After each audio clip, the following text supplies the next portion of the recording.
Hey everybody, it's Sarah Griffith. Today I'm going to talk to you about some healthy swaps that you can make on your journey to eating healthier. Now, what I want you to realize is that the swaps that I'm about to share with you today are swaps that took time. I promise you, I did not go into our household pantry and do all of this at once.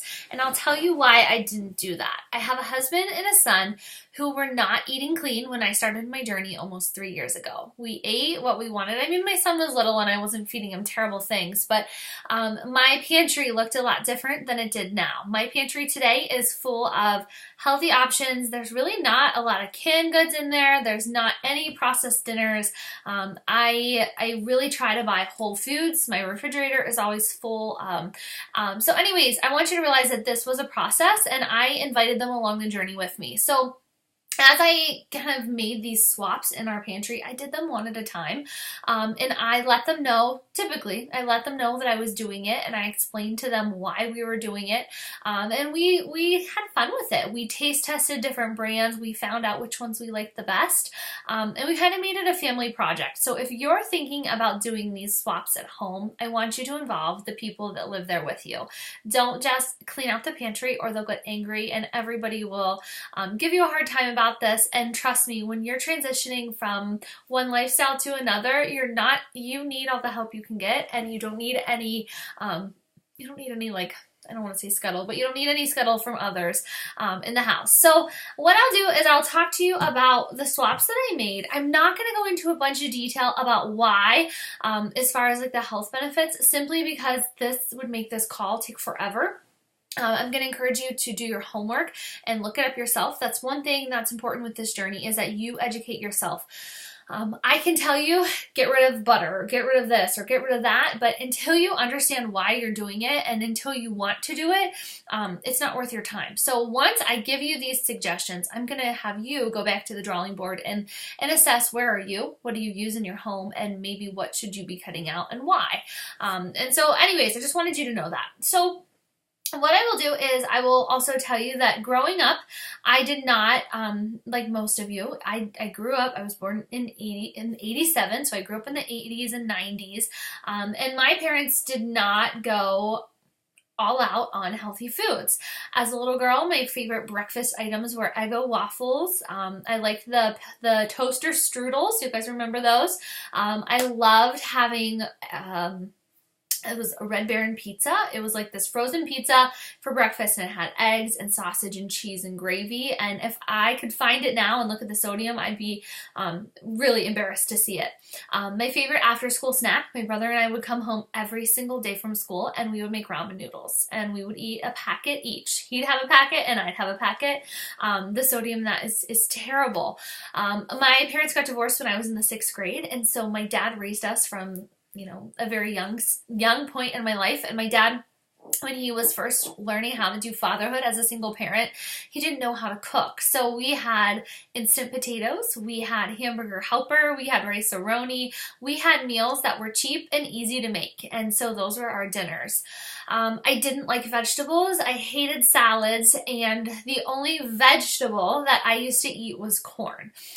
Corn really, it is a vegetable, but it's more so a carb. So my habits sucked, just like everybody else's who typically joins me as a challenger. I didn't know better. I think when you know better, you do better, but I didn't know better. And so when I left, living at home with my family, and I got married and I moved out, my husband and I had a blast cooking. We cooked everything under the sun. We love to have fun dinners, but we would go through like a pack of cream cheese a week. I made pierogies like they were going out of style. Like, we literally just made everything, and our habits weren't healthy. I mean, yes, I was cooking. We weren't going out to eat, but what I was cooking was really not that good for you. So when I shook up the family and said, okay, we're going to eat clean now, this was hard. It was really hard. I won't lie to you.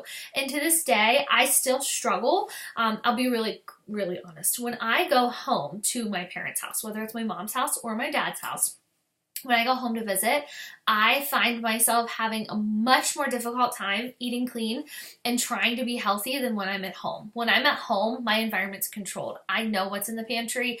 I've prepped my food. But when I go to my dad's house, there's a fridge full of soda. There are endless amounts of chips. We grew up loving potato chips. There's candy. You name it, it's at my dad's house. And because I don't have it, I have learned, that's something I've learned, is that I can't have it in the house. If I have it, I eat it all. So if I were to buy a bag of potato chips, the chips would be gone tomorrow. I don't have any binge eating problems. It's not that. It's just that I don't like to stop. And so I don't buy it. And so that was the answer to my problem was if you want to stop eating cookies, you gotta stop buying them. I gotta stop putting them in the pantry. If I don't want to eat a whole bag of goldfish in 2 days, don't buy the goldfish. And that was hard. But I'm used to it now, and it saves me money too. So anyways, here we go. I'm going to get into these swaps. So I have a stack here. I could have taken to the pantry or whatnot, but I wanted to film this from my office. So first things first is whole grain white and wheat pasta. So we used to eat white pasta, the white enriched macaroni. It's super cheap. You can get it at the grocery store. Most of you are probably eating white pasta. There's a lot less fiber in it. It's just better for you if you do the whole grain or the wheat. Here's my advice. When you are transitioning this, and maybe don't tell your family, if you have little kids especially, do like a third, like say you have spaghetti this week, a third of that pasta, do it wheat. And then the next time do half. And then the next time do 3/4. And then the next time make it so that it's only wheat pasta. And they won't complain or notice quite as much. Whereas if you just go into the pantry and you're like, we're not eating this anymore, here's our new pasta, they will have it out for your pasta. So that's my advice. I was a soda drinker. I loved Pepsi. I loved Wild Cherry Pepsi. So for me, I didn't want to give up pop. I'm from Western PA. That's where I grew up. I'm in Central PA now, but in Western PA, we called it pop. And I didn't want to stop drinking pop, but I knew that I had to. I knew that one serving of soda had as much sugar, more sugar than I should even be consuming in a day.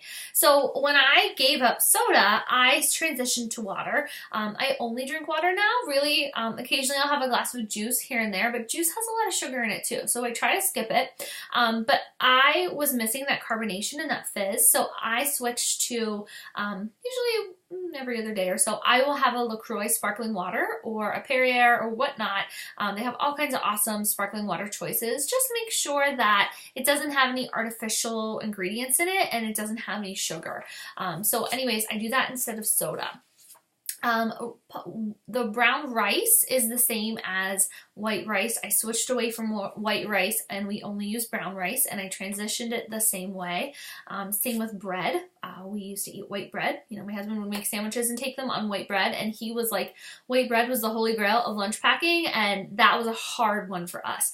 And to this day, if you give either of us a choice, like if you say like if we're at a restaurant and they bring out the bread basket, and it's, you know, it's usually always white bread, we're both like lining up. We love it. Now, well, granted, I'm gluten-free now, so I really try to not love it, and I try to not have it.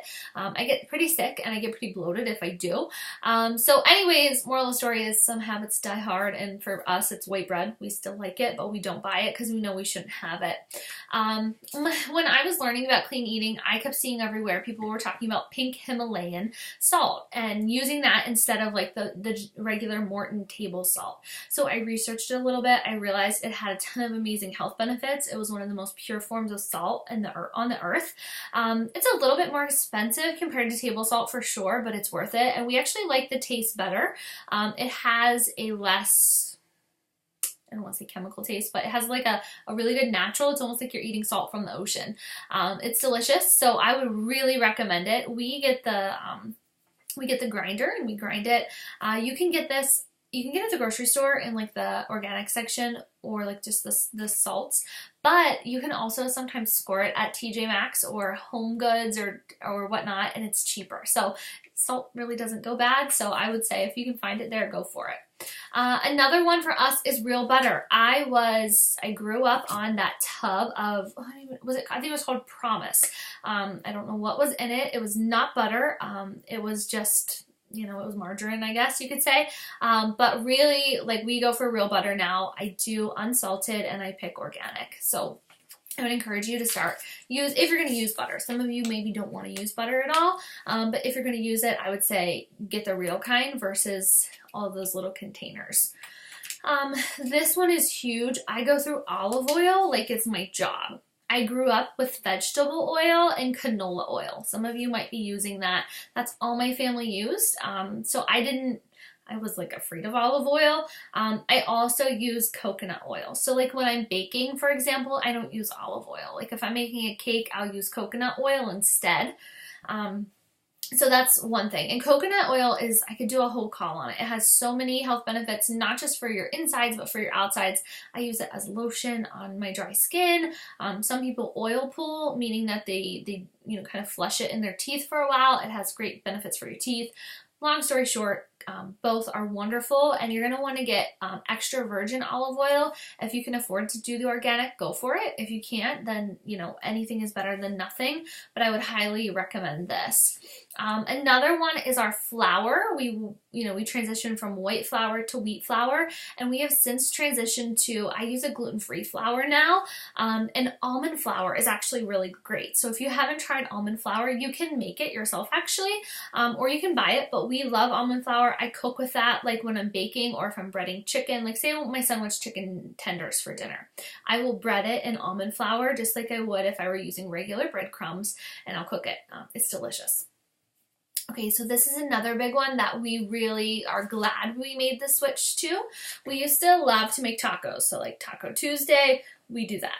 And whenever we were doing it, we were buying those, I want to say it's like Ortega or Old El Paso or whatever. We were buying those box kits. We were buying them because that's what we grew up on. Our parents bought it. That's what they made for dinner. So we bought it. And we realized that the packets of taco seasoning in it were horrible for you. They had a ton of chemicals. They had a ton of not so great ingredients. So we said, you know what? I can do better. Let's make our own. So I make our own. I get meat, I brown it. After I drain the grease off of it, I usually cook garlic and onions with it. And then I add in some cumin. That's like the secret to making good taco seasoning is using cumin. It's a Mexican or Cuban spice, and I'm not sure where it originates from, honestly, but it gives it your taco flavor. Like if you try to make seasoning and you don't have cumin, it's not going to taste like tacos. Another thing that I put in it is chili powder, sometimes crushed red peppers, and then I'll pour fresh salsa in this meat recipe. So then once I do that, then I will add a little bit of water here and there, and that makes my taco seasoning. I don't use the packets. So you can look online on Pinterest for an actual recipe, but make your own taco seasoning. I told you I love chips, but along with chips, I love dip. I loved cheese dip. I grew up on this dip called Hell of a Good Dip. It's French onion. It's a sour cream base. I can literally eat a whole tub of this dip in like a sitting. So for me, I wanted to stop eating chips and dip, obviously. So I transitioned over, and instead of dip, I do salsa. I love corn chips, like corn tortilla chips. They're pretty good for you. Like if you look at the ingredients, they definitely have, I try to shoot for 5 or less in my ingredient list, and they have 5 or less. So corn chips are great with salsa. Guacamole is great. Another thing that I like to do for a snack is instead of eating chips, I will make my own air popped popcorn with olive oil, and then I will sprinkle over it some of that Himalayan salt. It's a great snack, and it cures my craving for the chips that I usually have. I was a latte girl. I loved going to Starbucks. I loved those fancy drinks, but you know what? They were expensive and they had tons of sugar in them. So I switched. I said, okay, if you want to go to Starbucks every day, because that was my thing, I said, that's fine, but you're not buying a latte because that ruins all the hard work that you're putting in with your exercise. So I switched to just a coffee, a regular Pike Place coffee. I would get a tall, which is a small, and I would use cream and I would use sugar. Now, some people are going to tell you switch from sugar to stevia or whatnot. That's your choice. I don't use a lot of sugar, and I really like sugar, and there's some things that I just didn't want to give up. So for me, I gave up, I gave up baking. I gave up all of those things, but damn it, I wanted sugar in my coffee. And so to this day, I still drink 2 teaspoons of sugar in my coffee with a splash of real half and half. And that's my vice. I guess everybody's got something. I'm not willing to give that up right now. Now, if I wanted to lean out and I wanted super cut abs, I'd have to give it up. I'd have to give up the cream and I'd have to give up the sugar. But I like to think of my coffees with cream and a little bit of sugar much better than my lattes that I used to be drinking. So see where you can compromise with yourself.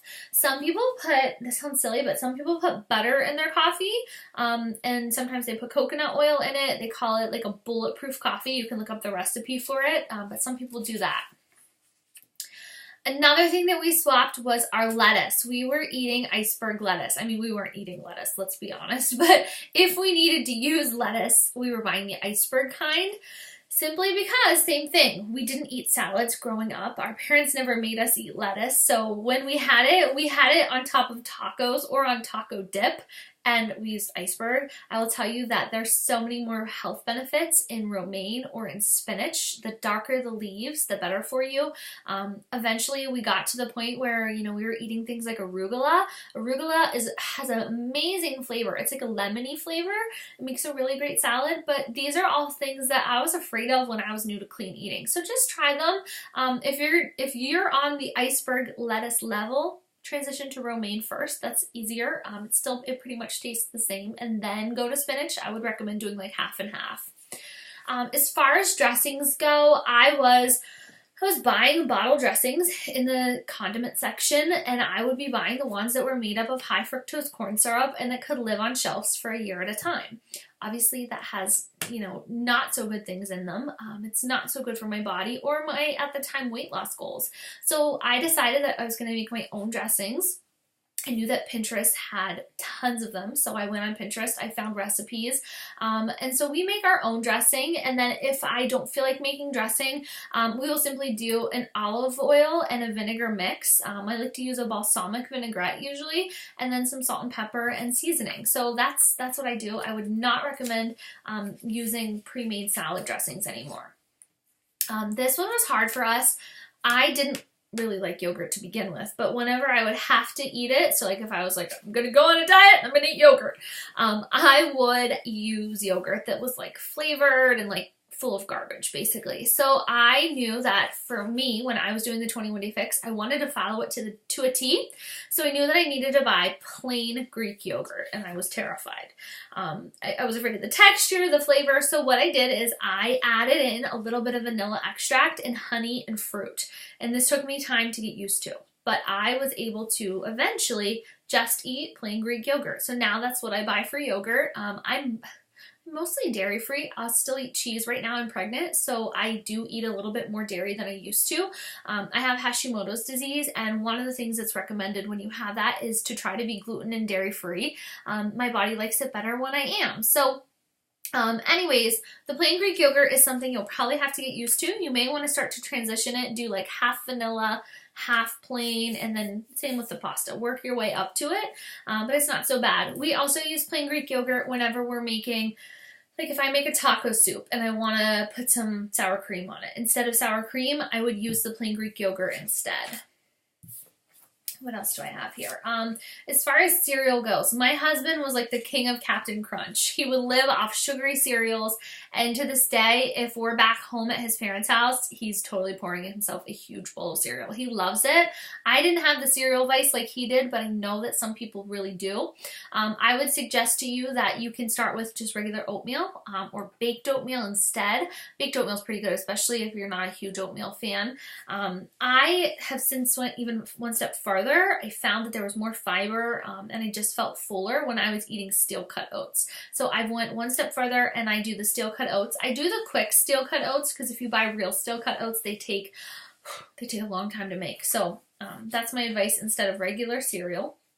For seasonings, we use Mrs. Dash seasonings. You can find them in like the McCormick, like the seasoning aisle. I stopped using a lot of those pre-made ones. Some of them had a lot of salt, some of them had GMOs in them.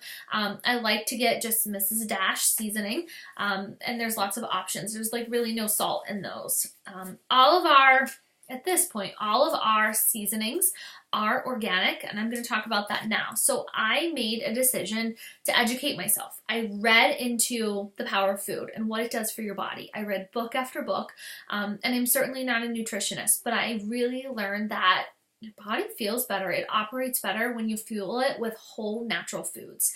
And I struggled with infertility for a long time. I have endocrine issues. I realized that sometimes the food that we're eating is actually making us sick. And I read and I learned that the more you can choose organic, the better. And I learned that it's a decision. It is a decision that has costed our family a lot more money. I won't lie to you and say that it's cheap to go organic. Now, can it be? Sure. You can go to places like Aldi's. You can go to places like Trader Joe's. You can make it work, but it is more expensive. But down the road, maybe it'll prevent me from having cancer. And maybe it'll prevent me from having really extensive medical bills. Maybe, okay? We don't know that. But I feel more confident whenever I'm eating organic. I feel better when I'm eating organic, so we made that choice. I also look for things labeled with non-GMO. It's genetically modified ingredients, and basically what you can do is there's a video, if you're new to GMOs, there's a video out there called I think it's called OMGMO. It's on Netflix, and it's really, really informational. It talks about how foods are being genetically manufactured, and it's just really scary, to be honest with you. So I think that you need to decide what's your stance on this. If you're brand new to clean eating, fine. Focus on just eating clean. You know, buy the lettuce. Don't worry about that it's organic yet. Just buy the lettuce and work your way up to it. When I started, we weren't buying all organic, but now we are. So everything I buy, 90% of what I buy is organic. Our eggs, we used to use white eggs. Now I use brown eggs that are organic. Milk is super expensive. I buy organic milk, and at Wegmans, it's almost $6 a gallon. Whereas regular milk without the ingredients in it, the pesticides in it, or the chemicals, it's going to cost you like $3.50 or so. So it's expensive, I'll give you that. But here's how I afford it. I don't buy processed foods instead. So I buy organic with the intentions and with the trade-off that I'm not going to buy the Cheez-Its, I'm not going to buy the Goldfish, I'm going to buy food on the outside perimeter of the grocery store. Occasionally I'll go down the middle aisles, but that's only if I'm looking for certain ingredients. If you can stay on the perimeters, you'll do a lot better. As far as meats go, that's like my number one thing. Like, I always will choose an organic meat over one that's not, just because of all the hormones that are in it. And for me, with the fertility issues and with the thyroid issues, hormones were important. I didn't need extra hormones from chicken, from meat. So I wanted to buy organic with that. I would encourage you to, if you can, find like a farm share, or find a local butcher or a local farmer who can ensure you that it is organic. It'll be a little bit cheaper than if you go to the grocery store.